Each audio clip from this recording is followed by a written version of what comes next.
Welcome back. In this video, I want to take care of a couple things that I didn't get finished last year. One was the hood sat up too high from the left fender, and the other issue was the left fender stuck out from the bottom of the rocker panel. So let's get going on that.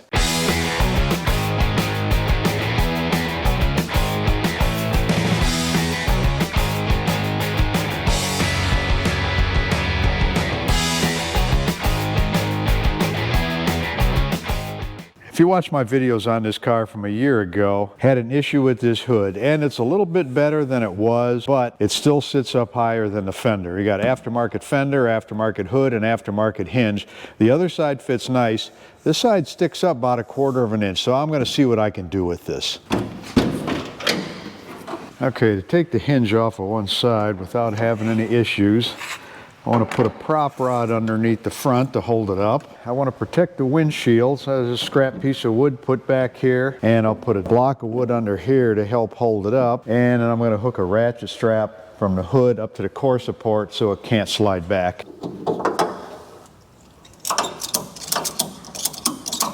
Now I can take 2 bolts out of the hood and the 2 out of the fender.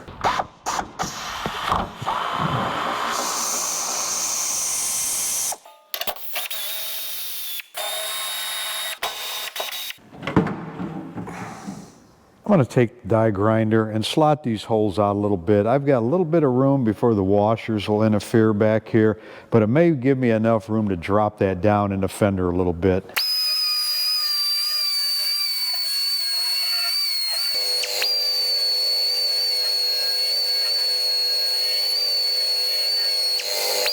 All right, I slotted that as much as I could, and that bolt ought to go up there quite a bit farther, but the washer wants to hit up here on both sides. Let me see what I can do about that. And I ground this washer down flat, and this one is actually formed onto the bolt. It won't come off. This one is loose, so I cut that one down. I'm gonna put a little black paint on these washers and then put it back together, see how it fits.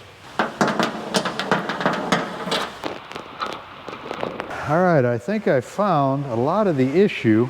Trying to put this back on, the nuts that are welded into the fenders are closer together than these slots are. So I need to slot these out probably a little bit on each side. Being that they won't go in, they're off like this.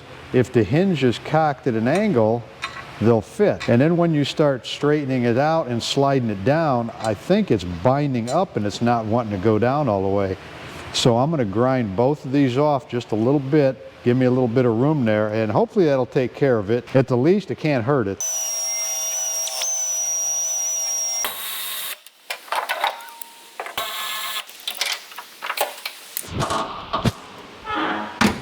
Well, that's a lot better.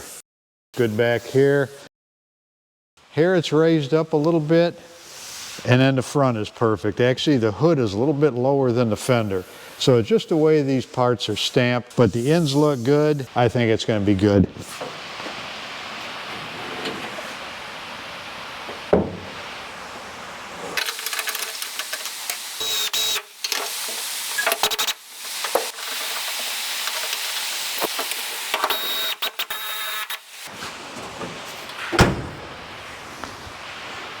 Next on the list, I want to try and do something with this fender. This thing was stamped completely wrong. It sticks out here on the bottom from the rocker panel. It doesn't look very good. I messed with it last time it was here, and it just kind of left it the way it is.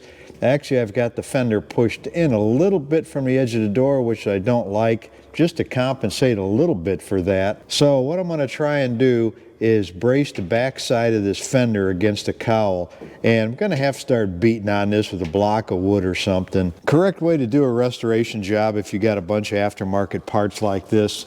These parts need to be fitted before anything's done to them, and usually you got to beat them into submission. You might have to cut, grind, weld, bend stuff, and then Bondo the panel up, prime and edge very last. So I'm going to see what I can do with this fender. And one thing I've always noticed about aftermarket panels, they're always thicker and heavier than the OEM panel. And I think the reason for that, they don't have the tensile strength in their steel, so they make them a little bit thicker to compensate. That kind of tells me they're a softer steel, so hopefully this will bend easy because it does have the reinforcement back here. So I'm going to see what happens.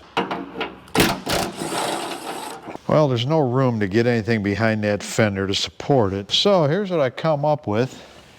I bent up a piece of flat stock, made a little hook out of it. That'll catch inside the fender. I'm going to try and get my pogo stick hooked to this, hook the chain to this, put the foot of it down here. This should push in at the same time it's pulling out. So let me get some stuff set up and I'll see if it'll work. I put that piece of wood there to keep the pogo stick from sliding off.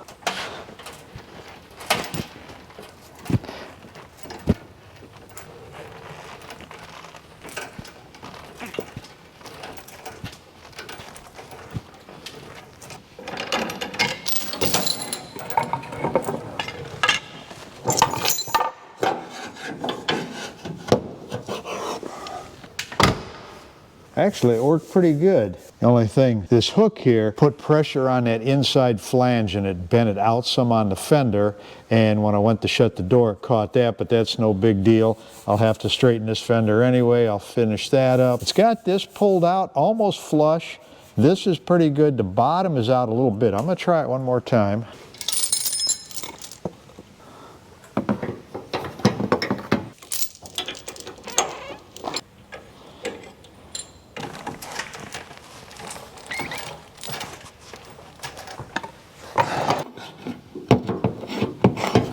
I can put this pry bar against the edge of the door hinge and I can bend this stuff back into place.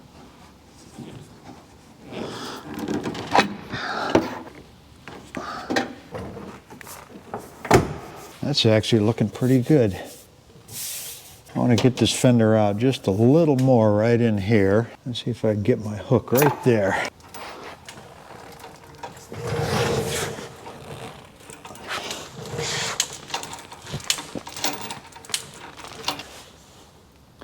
I think we're going to call that good. Got a dent right in here I'll fix. Fix this edge. Come out a little easier than I thought. Thought I'd really have to do some wailing on this thing to get it in, but it's looking pretty good. Okay, I think that's where it's going to be. Right here on the top of this rocker, perfectly even. I got a nice smooth edge on this door, the fender. The bottom edge right there sticks out a little bit, but there's really no way to get this fender to bend from here to here. I think it looks a whole lot better than what it was, and that's about as good as it's going to get. Well, that's going to do it for now on a 1970 Chevelle. I hope you liked it. If you did, let me know in the comments. Thanks for watching.